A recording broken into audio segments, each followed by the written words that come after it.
हमारी संस्कृति, हमारी पहचान। यज्ञ, योग, आयुर्वेद सदा रहे हमारे साथ। भारत के प्राचीन ग्रंथों एवं आधुनिक विज्ञान का दिव्य संगम, यज्ञ महिमा।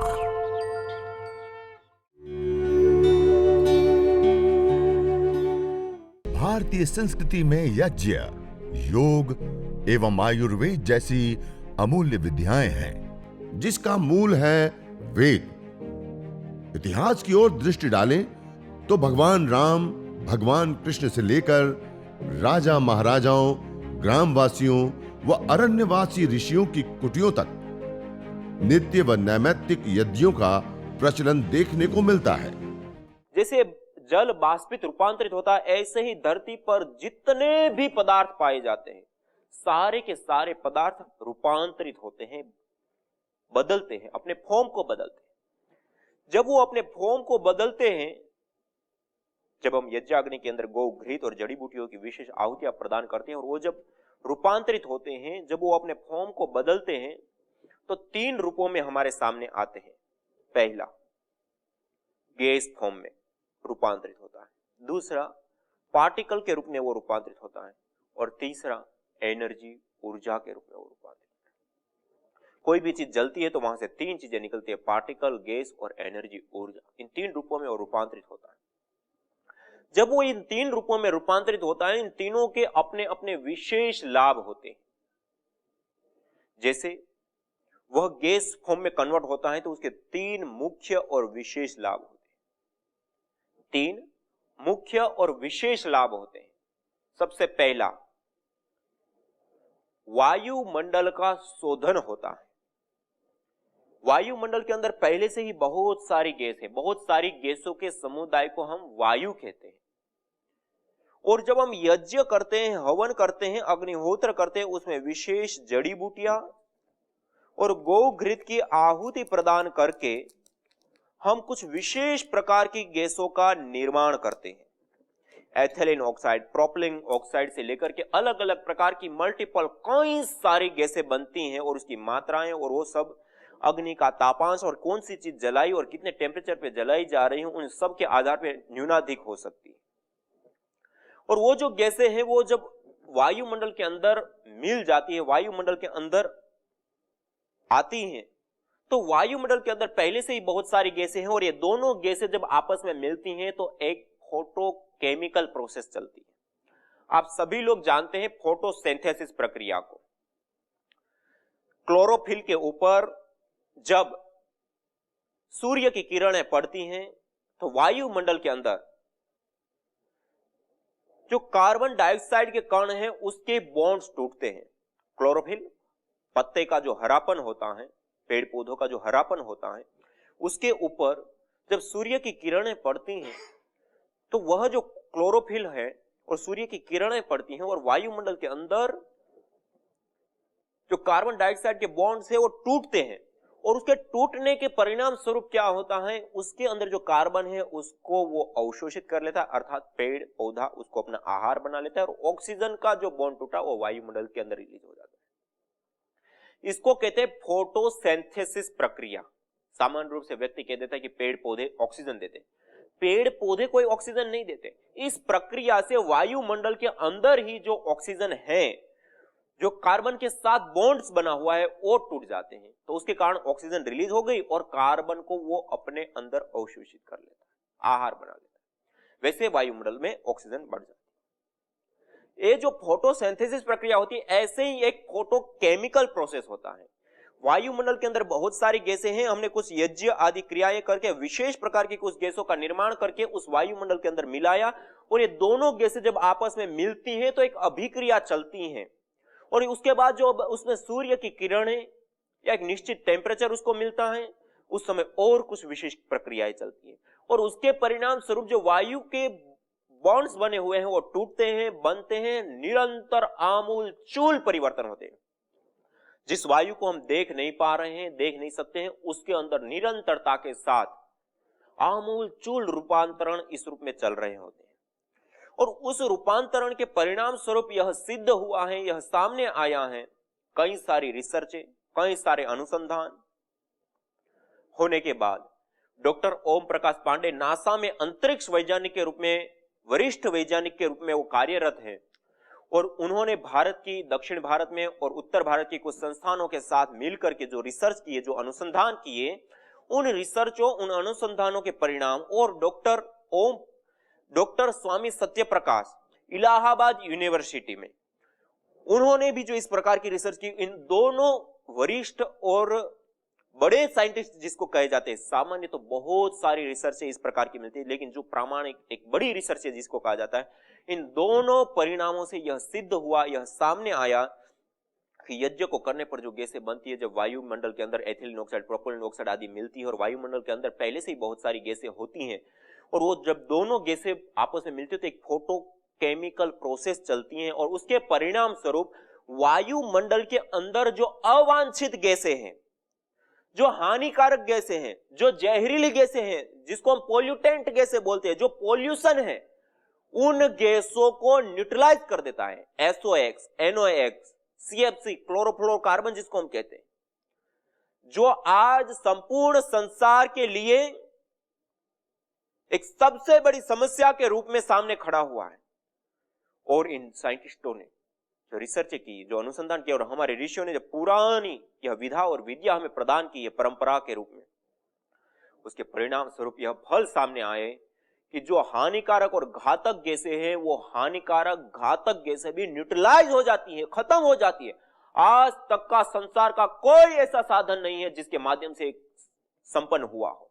ये पहली बार की घटना है और आज तक संसार में कोई ऐसी प्रक्रिया या ऐसा कोई साधन नहीं है कि हम पोल्यूशन हो चुका उसको ठीक कर सके। और एक रिसर्च में तो यह सामने आया कि एक स्थान पे बड़ा यज्ञ एक बार 2 घंटे तक किया गया, तो उस यज्ञ के चारों ओर 100 यार्ड क्षेत्र अर्थात 100 मीटर का जो अराउंड क्षेत्र होता है, उसके अंदर आने वाले 1 सप्ताह पर्यंत भी जो पोल्यूटेंट गैसें आई वो न्यूट्रलाइज हो गई। एक कितनी बड़ी बात है जो इस वायु प्रदूषण के कारण आज पूरे संसार में 70 लाख से अधिक लोग मौत के मुंह में समा जाते हैं। जो वायु आज हमें जीवन दे रही है, वही वायु, जो वायु हमें जीवन देती है, वही वायु आज जीवन ले रही है 70 लाख लोगों की। और वह जो पोल्यूटेंट गैसें हैं, वो यज्ञ को करने पर जो गैसें बनती है उसे न्यूट्रलाइज हो जाती है, खत्म हो जाती है। दूसरा, एक तो पोल्यूशन हुआ उसको ठीक करना, दूसरा जो वायुमंडल के अंदर असंतुलन होता है गैसों का, उसको भी वो संतुलित करती है। ये 2 महत्वपूर्ण और विशेष कार्य संपन्न होते हैं। तो मैं बता रहा था, जो यज्ञ करते हैं, जो हवन करते हैं, जो अग्निहोत्र करते हैं, उस यज्ञ हवन में, अग्निहोत्र में कोई भी द्रव्य हम डालते हैं तो उसका सर्वथा अभाव नहीं होता है, अपितु रूपांतरण होता है। इसलिए शास्त्रों में भी कहा है, नाश शब्द का अर्थ होता है नस अदर्शने, नासह कारण लयः। नाश का अर्थ होता है अदर्शन। पहले हम देख पा रहे हैं, इस घी को हम देख पा रहे हैं, लेकिन जब हमने इसकी आहुति प्रदान कर दी तो अब इस घी को हम देख नहीं पाएंगे। इस सामग्री को हम देख पा रहे हैं, इसकी हमने आहुति प्रदान कर दी यज्ञ अग्नि में, अब हम उसको देख नहीं पाएंगे। तो क्या हो गया, ये नस अदर्शने। पहले हमें दिख रहा था, अब दिखाई नहीं देगा, नहीं दिखाई देगा, इसका मतलब ये नहीं उसका सर्वथा अभाव हो गया, अभी तो क्या हुआ, रूपांतरित हो गया। जब वो रूपांतरित होता है तो 3 रूपों में हमारे सामने आता है, गैस, पार्टिकल और एनर्जी, ऊर्जा के रूप में। जब वो गैस के रूप में हमारे सामने आते हैं तो उसके 3 मुख्य और विशेष लाभ होते हैं। उसमें सबसे पहला लाभ होता है वायुमंडल का शोधन। दूसरा लाभ, आज हम जिस जीवन शैली को जी रहे हैं, उसमें आज हम माइक्रोबायोलॉजिकल प्रदूषण से, अर्थात बैक्टीरिया, वायरस, फंगस जन्य जो छोटे छोटे जीव होते हैं, जो हम अपनी चर्म चक्षुओं से उनको नहीं देख सकते, लेकिन उनके कारण से हम प्रभावित होते हैं और अनेक प्रकार की बीमारियों के घर बन जाते हैं।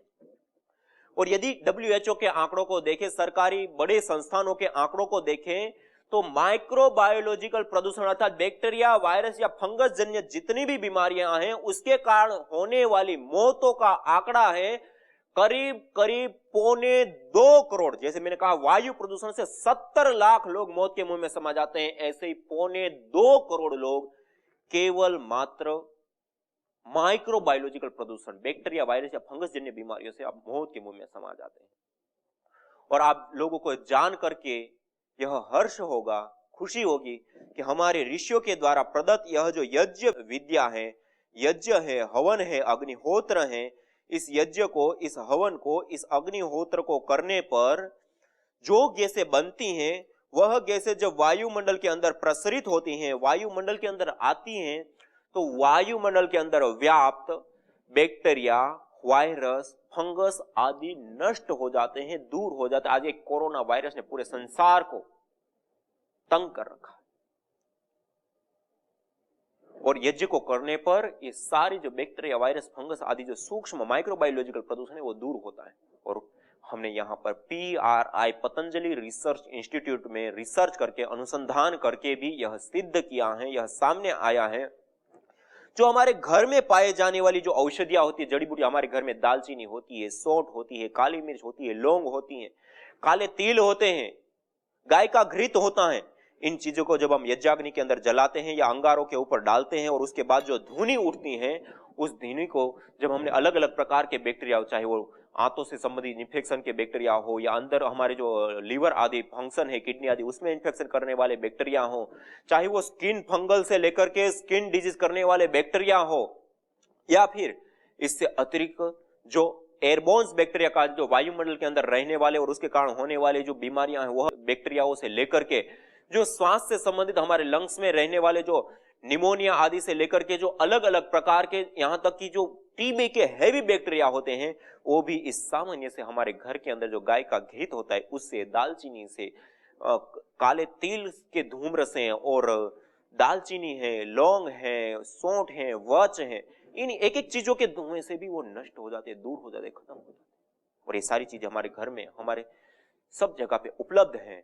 और उन चीजों का धुनी कीजिए, यज्ञ कीजिए, यज्ञ के बाद जब अंगारे बच जाते हैं, उस अंगारों के ऊपर उन विशेष औषधियों को डाल करके उसकी धुनी करके फैलाई, इन सारे माइक्रोबायोलॉजिकल प्रदूषण से आप बच जाएंगे। यज्ञ कीजिए, हवन कीजिए। ये है दूसरा और महत्वपूर्ण गैसों का लाभ, माइक्रोबायोलॉजिकल प्रदूषण से बचाना।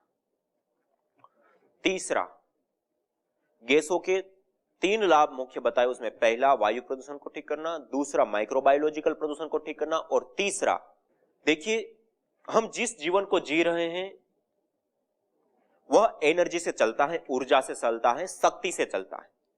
जो एनर्जी, जो ऊर्जा, जो शक्ति हमें प्राप्त होती हैं, वह ऊर्जा, वह एनर्जी, वह शक्ति हम आहार के माध्यम से प्राप्त करते हैं। और वह आहार हमारा 3 रूपों में होता है, ठोस, द्रव एवं गैस रूप में। ठोस रूप में हम रोटी, चावल, दाल आदि लेते हैं, द्रव रूप में पानी, दूध, जूस आदि लेते हैं, और गैस रूप में हम वायु लेते हैं। इन 3 रूपों में हम आहार लेते हैं, और इन 3 रूपों में ही हमारा निष्कासन अर्थात मल का निष्कासन होता है, उच्छ्वास, मूत्र और मल के रूप में। और ये जो 3 रूपों में हम आहार लेते हैं, उन्हीं का यदि हम कंपैरिजन देखें कि 24 घंटे में हम सबसे ज्यादा कौन सा आहार लेते हैं। हम आहार, भोजन, रोटी, चावल, दाल कितनी बार लेते हैं? 2 बार, 3 बार 24 घंटे में। पानी, दूध, जूस, द्रव रूप आहार कितनी बार लेते हैं? 5 बार, 10 बार। ठंडी है तो कम, गर्मी है तो थोड़ा ज्यादा। लेकिन गैस रूप आहार हम 24 घंटे ले रहे, खाते, पीते, उठते, बैठते, और यहां तक कि हम सो जाते हैं, तब भी यह श्वास प्रश्वास की क्रिया के माध्यम से वायु रूप आहार हम ले रहे होते। अर्थात 24 घंटे के अंदर सबसे ज्यादा लिए जाने वाला कोई आहार होता है तो वायु रूप आहार होता है। इसी प्रकार से उन्हीं 3 आहारों में सबसे इंपॉर्टेंट, सबसे महत्वपूर्ण आहार को यदि हम देखें, हम रोटी, दाल, चावल आदि को ना ले, अर्थात ठोस रूप आहार हम ना ले, तब भी हम 2 से 3 महीने तक जीवित रह सकते हैं। हम द्रव रूप आहार, पानी, दूध, जूस आदि हम ना ले, तब भी हम 2 से 3 सप्ताह तक जीवित रह सकते हैं। लेकिन गैस रूप आहार, वायु को यदि हम ना ले, तो 2 से 3 मिनट भी हम जिंदा नहीं रह सकते।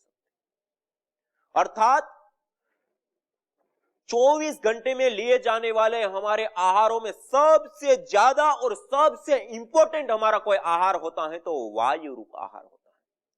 और उस वायु रूप आहार को जीवनीय शक्ति से युक्त करना, उस वायु रूप आहार को शुद्ध करना, पवित्र करना, सुगंधित करना, मेडिकेटेड बनाना, जीवनीय शक्ति से युक्त करने का कार्य किसी माध्यम से संपन्न होता है तो वह यज्ञ, हवन, अग्निहोत्र।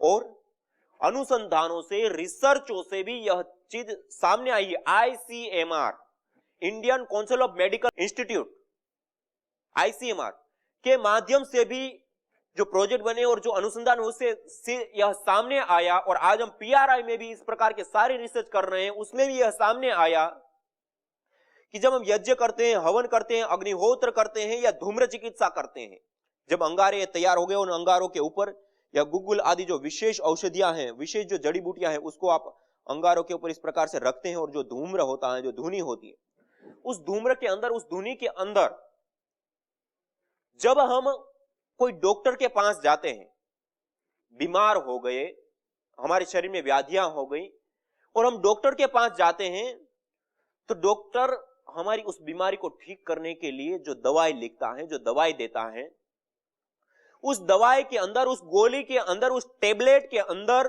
जो कंपोनेंट्स होते हैं, वही के वही कंपोनेंट्स, यदि वो हमें इंजेक्शन देता है तो द्रव रूप में होता है, गोली देता है, टेबलेट्स देता है तो ठोस रूप में होता है। और रिसर्चों से यह सामने आया कि वही के वही कंपोनेंट्स परमिसिबल लिमिट के अंदर मल्टीपल डिजीज को ठीक करने के लिए जो कंपोनेंट्स की अपेक्षा आवश्यकता होती है, वही के वही कंपोनेंट्स गैस फॉर्म में हमें यज्ञ के माध्यम से प्राप्त होते हैं। और जिस आहार को हम 24 घंटा 365 दिवस लेते हैं, जिसके बिना हम 2 से 3 मिनट भी जिंदा नहीं रह सकते, उस रूप में वो कंपोनेंट्स हमारे सामने आते हैं। और उसमें जब हम रहते हैं, उसमें जब श्वास प्रश्वास की क्रियाएं करते हैं, उसमें जब हम अनुलोम विलोम, भस्त्रिका, कपालभाति आदि प्राणायाम करते हैं, तो वो विशेष जो मेडिकेटेड वायु है, मेडिकेटेड एयर है, वो हमारे भीतर जाती है निरंतरता के साथ, और हमारी वो चिकित्सा होती है जो अन्य कोई पद्धति, पैथी या प्रक्रिया के माध्यम से नहीं होती है। और हमने अपनी आंखों के सामने कई सारे ऐसे केसों में देखा है कि जहां पे मॉडर्न मेडिकल साइंस आज इतना आगे बढ़ चुका है, इतना सारा इंफ्रास्ट्रक्चर है, एक एक अंग के स्पेशलिस्ट डॉक्टर हैं, विशेष औषधियां, दवाइयां आ गई हैं, सब कुछ होते हुए भी जहां पर मॉडर्न मेडिकल साइंस फेल हो जाता है, हाथ खड़ा कर देता है, अब हम इसमें कुछ नहीं कर सकते हैं, आप घर ले जाइए, सेवा कीजिए, या दया मृत्यु के लिए जब बोल देते हैं, ऐसे पेशेंटों को जब हमने यज्ञ चिकित्सा कराया, हवन चिकित्सा कराया, अग्निहोत्र चिकित्सा कराया, यज्ञ थेरेपी किया, तो उन लोगों को भी नव जीवन प्राप्त हुआ। मैं इस बात को समझाने के लिए एक उदाहरण देते हुए मैं अगले स्टेप में आगे बढ़ता हूं। एक केस बहन दिव्या जी का।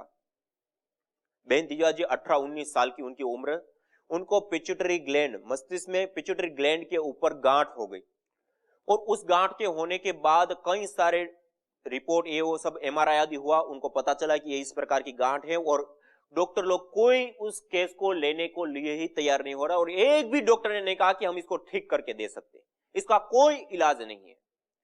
और फिर अपोलो हॉस्पिटल में बार बार उनके माता पिता के जाने पर एक उन्होंने कहा कि केवल मात्र हम इसका ऑपरेशन कर सकते हैं, उस ऑपरेशन करके उस गांठ को निकाल सकते हैं, लेकिन यह ऑपरेशन इतना क्रिटिकल होता है कि यह ऑपरेशन होने के बाद आपकी बेटी कोमा में जाने का 95% चांस है, केवल 5% चांस है कि वो जीवित अवस्था में आपके सामने, मतलब चेतन अवस्था में आपके सामने आ पाएगी।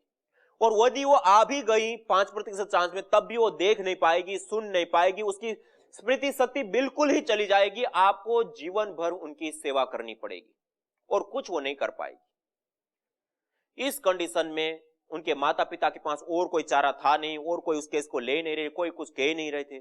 उस दौरान उन्होंने उनका ऑपरेशन कराया, और घटना वास्तव में ऐसी हुई, वो कोमा में चली गई, और कोमा में जाने के बाद 3 महीने आईसीयू में भर्ती रही, और इससे अतिरिक्त कुल मिलाकर के 7 महीने उनके हॉस्पिटल में बीते। और उस के दौरान अलग अलग डॉक्टर और 4 हॉस्पिटल बदले गए, और हर प्रकार का ट्रीटमेंट, औषधियां, दवाइयां या जो कुछ भी किया जा सकता है सब कुछ किया डॉक्टर लोगों ने, और 30-35 लाख से अधिक का खर्च हो गया। उसके बावजूद भी वो बहन कोमा से बाहर तक भी नहीं आई। स्वास्थ्य अन्य चीज होना तो दूर की बात, कोमा से भी बाहर नहीं आई। और उस समय जब उनको घर पे डॉक्टर लोगों ने भेज दिया, तब उनकी ये स्थिति, उनके हाथ पैर पूरे टेढ़े मेढ़े हो गए और 7 महीना से कोमा अवस्था में थी। खाने के लिए नासिका से नली लगी हुई थी, श्वास के लिए गले से मशीन लगी हुई थी और कफ निकालने के लिए गले में होल किया गया था। पेशाब पानी के लिए, मल मूत्र की क्रिया के लिए नलियां लगी हुई थी। ऐसी कंडीशन में वो अपने घर पे लाए और उस समय वो परिवार रो रहा था कि अब हम क्या करें, जो कुछ किया जा सकते सब कुछ किया। और उनको कहा गया कि वो श्वास तो ले रही, बेशक मशीन के माध्यम से अभी जीवित तो है, वो श्वास तो ले रही।